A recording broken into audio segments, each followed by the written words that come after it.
清明节刚过，黄种人就忙到停不下来。今天，作为珠海虎山金巢琵琶鸭的第6代传承人，他早早地燃起了皇家祖辈传下来的维生之火。已經第6代啦，我接手應該有16到18年左右啦。凌晨4點做到夜晚8點半左右，如果加班嘅呢，可能就做到11、2點啦。虎山金巢琵琶鸭因形似乐器琵琶而得名。这道让珠海人魂牵梦绕的非遗美食，已经藏在深巷里近200年。琵琶鸭的神奇之处在于它不论是热还是冷，都保持皮脆肉嫩、唇齿留香的口感。而传承了6代人，历经上百年的经营史，更让琵琶鸭的故事熠熠生辉。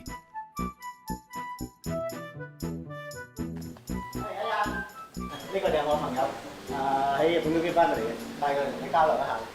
仁哥你好，你好，你好，你好。我聽你講話。帶着前務廚藝在日本闖蕩了20年的梁建廷慕名而來，本身就是掌廚人的他，要找黃種人學藝。我哋用嘅呢60日左右嘅鴨，漂都要好講結實嘅喎。係啊，側咗又唔個形狀又唔靚啊。哦，咪要壓扁佢啊？壓扁係過下熱水佢，跟住就收縮咗再醃製咯。嗱，依家一般就提前1日備貨㗎，放入去封房啊？係啦，要封乾，一定要夠乾。你依家咁樣纖梅都係有技巧㗎，如果你隨意嘅話，每一燒佢就鴨就變形㗎。呢一收縮就變形。係啊。阿霆哥，依家啲鴨就燒熟啦，出爐啦。哇！聞到流手水。如果你翻到日本嗰時要做嗰時咧，你就要注意啲火候啦。一開始咧大火睇佢啲色澤有變色，控制個火候啦。食起身咪皮脆肉滑啦，係嘛？好嘢。在老廣的食譜中，鵝的品嘗方式繁多，能植根於老廣味蕾記憶深處的，除了滷水鵝外，還有燒鵝。燒鵝的起源可以追溯到殷商時期，時至今天，它已是老廣迎賓待客的必備。這個用蝦睇做講嘅人睇幾大或點啊？幾大睇個真正已經探就睇bằng當時做好嘅，係睇個bằng giờ đi，睇bình thường做好啲工作咩嘢緊呀？睇做工的，快搞掂呢嘅。在傳統粵菜師傅看來，燒味是燒和滷的結合體。遍地開花的燒味檔，但凡看見排長龍的，必定有1、2個讓老廣們想起就直咽口水的招牌產品。每日嚟到一般都過嚟因為燒鵝啦，同埋燒肉、買雞啊嗰啲多啲啦，多數呢嗰啲。生燒啊是嗎？9年前，祝錦信憑着17年來專做燒味的底氣，帶領徒弟們撐起了這家粵菜老店的燒味部。作為掌廚大佬的祝錦信，是如何讓一隻鵝、一塊肉成為老廣趨之若鶩的美食呢？早上6點，祝錦信和徒弟準時出現在這條充滿煙火氣息的老街。今日30隻點啊？你哋嗱，我10兩隻豬同個，跟住其實幫手緊，7斤3左右到。嗱，呢啲全部乾身冇乜水嘅，嗱瘦身同埋花身就冇要嚇，同埋嗰啲超重嗰啲啊大隻嗰啲，一乜隻差唔多一樣。同每個新師傅、新徒弟啊過嚟咧，我都會教佢點樣去練呢隻貨。所以啲材料咧一定要把關嚴格，所以先做得靚嘅出品到出嚟。食材是保證出品的基礎，把好了這一關，才可能催生出讓人垂涎3尺的美味。深谙此道的祝錦信，多年來的早起只為鮮鵝。走，來上啲我嘅。製作燒鵝的第一步是清洗，怎樣保持鵝的完整？祝錦信有嚴格的要求。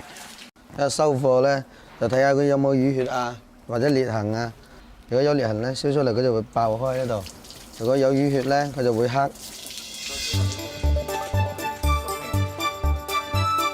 醃料是燒味最核心的靈魂，每份醃料的背後都有師傅的心血。初創改良，適時調整。近30年嚟，我哋總結咗個經驗，即係每個地方嘅咧，嗰啲客人嘅要求口味啊，都係唔同嘅。特別呢邊老城區嘅要求口味咧，比較偏淡少少。腌料需要均匀地灌入鹅的腹腔，再用鐵針縫合，使汁味不致漏出。脹滿的鵝，則是用氣槍從鵝頸沙口處深入頸腔，將空氣打入鵝體皮下脂肪與結締組織之間。打氣嗰時要打均勻啲啦，冇會打爛咗、打爆咗。打氣之後咧就唔好攞手去撳個鵝身嗰度，佢就撳你就甩咗就冇。一上髀嗰時就冇咁靚噶啦。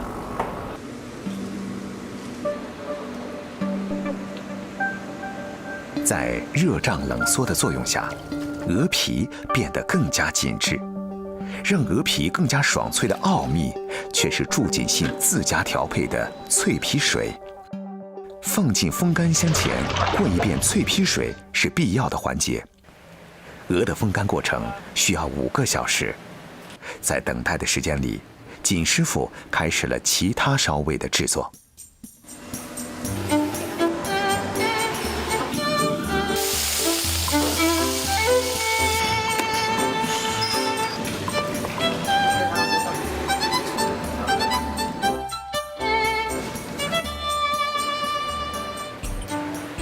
時間一刻一刻的過，醃料慢慢的滲透到肉層深處。30隻鵝，20斤花肉，50隻雞，這是店面製作量的上限。為了保證每一次的出品，錦師傅只能控制數量。燒味的製作，某種程度上也是廚師心性的考驗。無論是燒鵝還是燒肉，火候的控制都至關重要。呢啲係我哋酒樓一直以嚟都保持傳統嘅燒法，就用木炭嚟燒。呢啲木炭咧就可以保持啲溫度啊同埋火候咧都掌握得比較均勻，燒出嚟嘅啲嘢咧個肉香味啊各方面啊色澤靚好多嘅。燒鵝的烘烤過程需要50分鐘，先是猛火烤，通過高溫可最大限度地去除表層油脂，直到鵝肉熟透後，再改為文火慢烤。師傅需要不斷觀察鵝身的顏色來控制火候。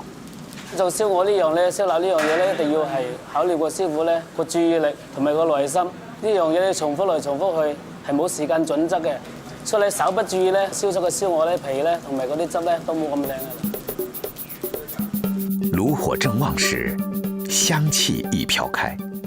老店經營做的都是街坊生意，街坊們幾乎個個都是美食家，對燒臘尤其挑剔。比起賺錢，錦師傅更在乎他們對食物的肯定。每逢節假日咧係我哋廚房最忙嘅時候啦，即係你好似呢啲咁工作狀態咧，只有年輕人先可以捱到嘅。11點40，燒味窗的廚燈準時打開，燒鵝、脆皮燒肉、蜜汁叉燒、油雞一一上架。下方燒鵝，上是嗎？燒要大一點。最後一道工序斬燒鵝，每一刀都有講究，開肚、分上下裝、去油脂、斬件。鵝身的厚薄不一，每一刀的力度也有區別。錦師傅每天都重複這一系列動作，方寸之間自有天地。每天來回於烤爐與砧板之間的路，他走了26年。而家做我哋呢行咧，係冇幾多個人堅持得落去㗎啦。即係呢度咧，如果佢真係沉穩住心嚟做嘅情況下咧，肯定會做出令我啲食客追捧嘅味道。在老廣的餐桌上，除了食物本身能給味蕾體驗到千變萬化的驚喜外，食材的培植和手藝的傳承，更是讓人無比折服。潮汕人愛滷味，從街頭林立的滷味檔到人流不斷的雜市，到處都可見排隊買滷味的景象。在潮汕人的滷味食譜中，排在首位的非滷水鵝莫屬。我有驚。有間落數，剛呢，即係有佢顏色落到嚟。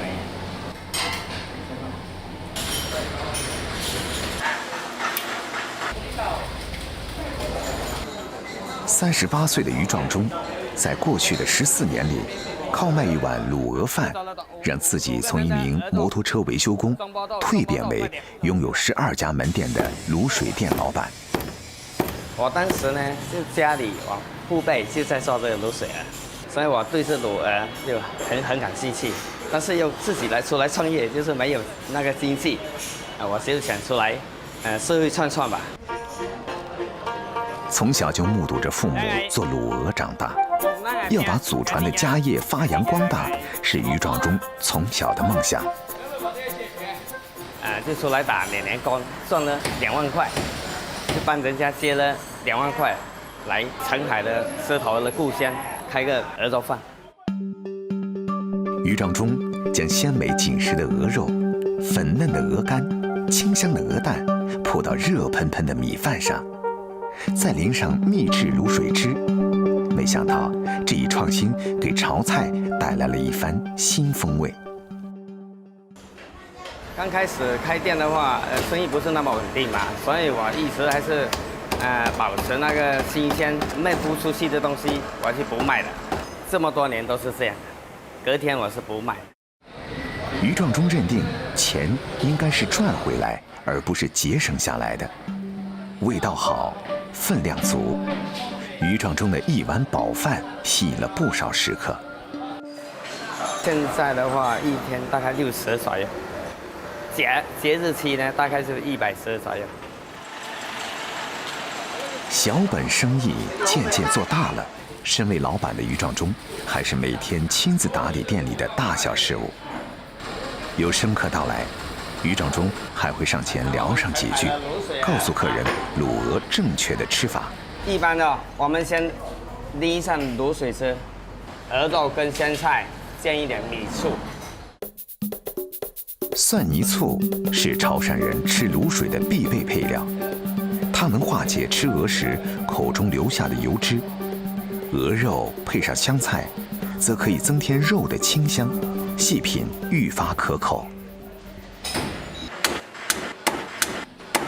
下午2点，斩刀与砧板的碰撞声渐渐落下，午餐的忙碌算是告一段落。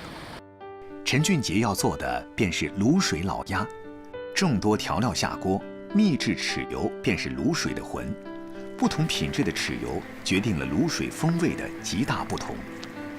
等卤水烧开，把老鸭放入其中，不断翻转，让其表皮均匀上色。大火煮半小时后，关到小火煮1个小时，再关小，只剩一点火苗，焖上1小时。如此使得卤水完全入味儿。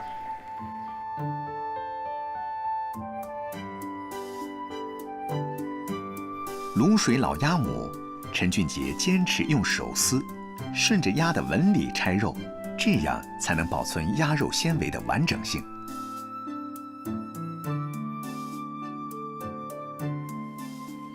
黄喜松今天要做的是南乳肉，配料简单多了，南乳汁、白糖即可，1条五花肉便是主角儿。调料下锅，等汤汁沸腾，放入五花肉，猛火炖煮20分钟，再改慢火煮20分钟，这样才使得肉鲜嫩入味儿。捞出，趁热切片，摆盘淋汁。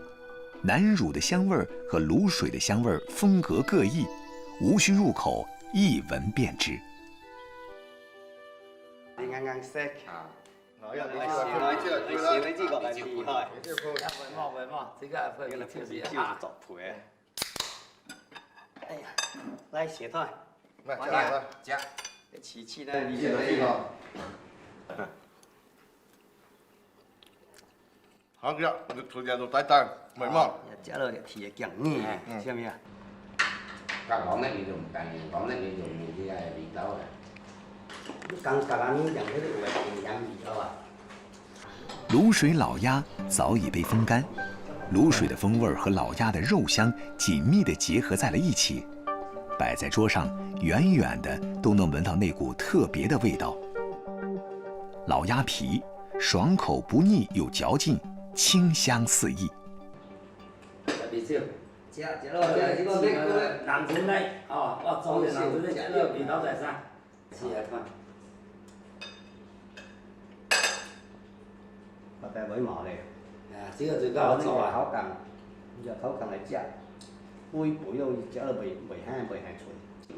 南乳肉一到嘴尖儿，肉块绵软嫩滑，南乳味儿刚好解了五花肉的腻。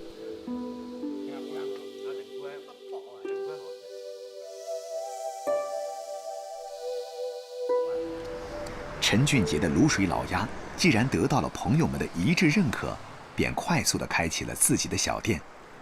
这也是他北漂20多年回家后的立命之本。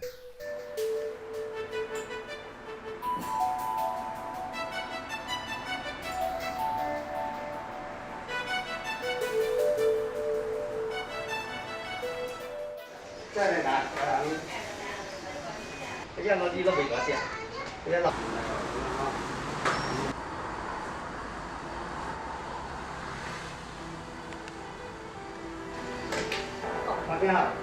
陈俊杰的小店开了不到1个月，就被附近的街坊们认可了，每天可以卖出90多只卤水老鸭母。